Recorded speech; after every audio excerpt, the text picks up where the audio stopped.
Despite the pandemic, kabi-kabila na po ngayon ang nagaganap na virtual or online graduation.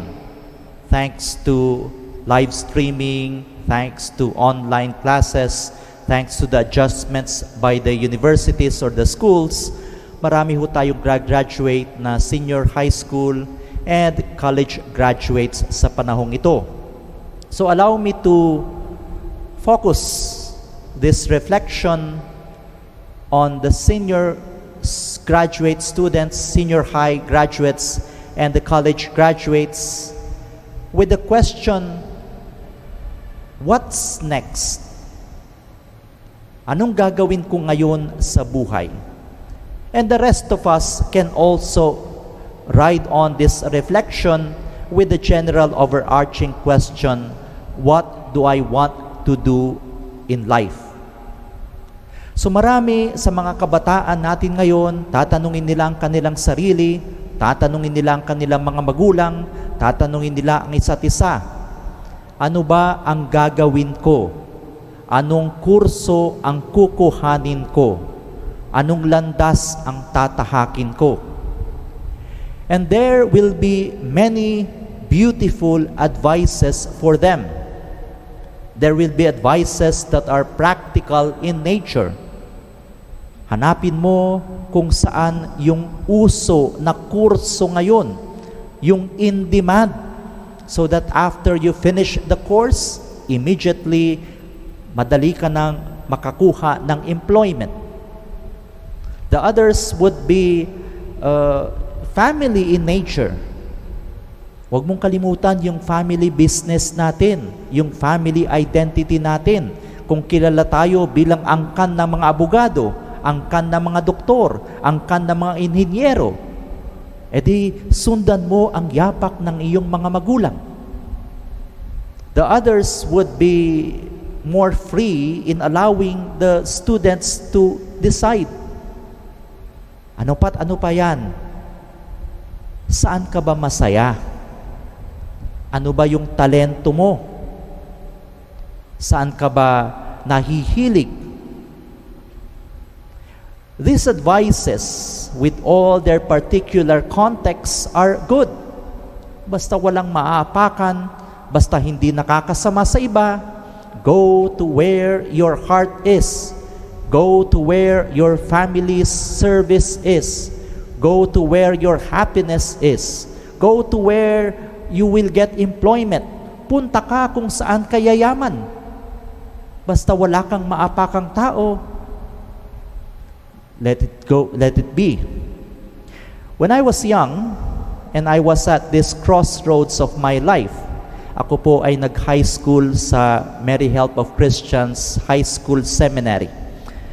It is a diocesan seminary, and for some reason that I cannot also fully explain at that time, I wanted to shift sa religious training. Gusto kong mag-SVD kasi yung mga pari namin sa parokya ay SVD, siguro ako ay nainganyo. So I was sent to the bishop, who at that time was Oscar V. Cruz, para magpaalam, humingi ng basbas kasi lilipat na nga ako from diocesan formation to the religious formation of the SVDs. Did he give me a practical advice? Did he ask me kung masaya ba ako dito? Tinanong ba niya ako kung ito yung calling ko? No. I clearly remember the challenge that Bishop Cruz posted on me. Ang sabi niya, sigurado ka ba dyan? Because if you do not make it to the SVD, I will not welcome you back anymore to Pangasinan. Naku, natakot ako. As a young boy, he challenged me. And he kind of scared me. Imagine if you don't make it to the SVD and I don't have a full knowledge of what the SVD formation is, I will no longer accept you back in Pangasinan. Salamat sa Diyos, hindi ako pinalabas ng mga formators ko sa SVD. Ngayon ako ay isang paring SVD at mahal na mahal ko pa rin ang Diocese of Lingayen, Dagupan. In fact, one of the nanays who passed away is a nanay to us all priests of Pangasinan. Si Ma'am Nanay Trining or Ma'am Juliana Bravo. To my surprise, when I met a famous reporter and she heard this story, ang sabi niya sa akin, news reporters, you know, Father, when I and my husband, who at that time was my fiancé, decided to tie the knot, magpakasal, pumunta kami kay Oscar Cruz at sabi namin sa kanya, Bishop, we have decided na magpapakasal na po kami. Ang sabi daw sa kanya ni Oscar Cruz, sigurado ba kayo? Because if your marriage fails, I will not divorce you. I will not annul you. Nagulat daw sila at yun ang unang-unang bunsod sa kanila ng mabuting obispo. But looking back, what was Bishop Cruz telling me and telling them? If you go for what makes you happy, if you go for what is your family business, if you go for what is course that is uso, if you go for something, do you have the commitment that it would take? In the gospel, the same thing was posed by Jesus to those who wanted to follow Him. Panginoon, I will follow you wherever you go. At ang sagot ni Jesus, wala akong tulugan. Tinutulog sa ako. Mahirap ang buhay ko. Do you have the commitment to enter this life? Another said, Lord, I want to follow you. But first, let me do some things on bury my father or do this or do that.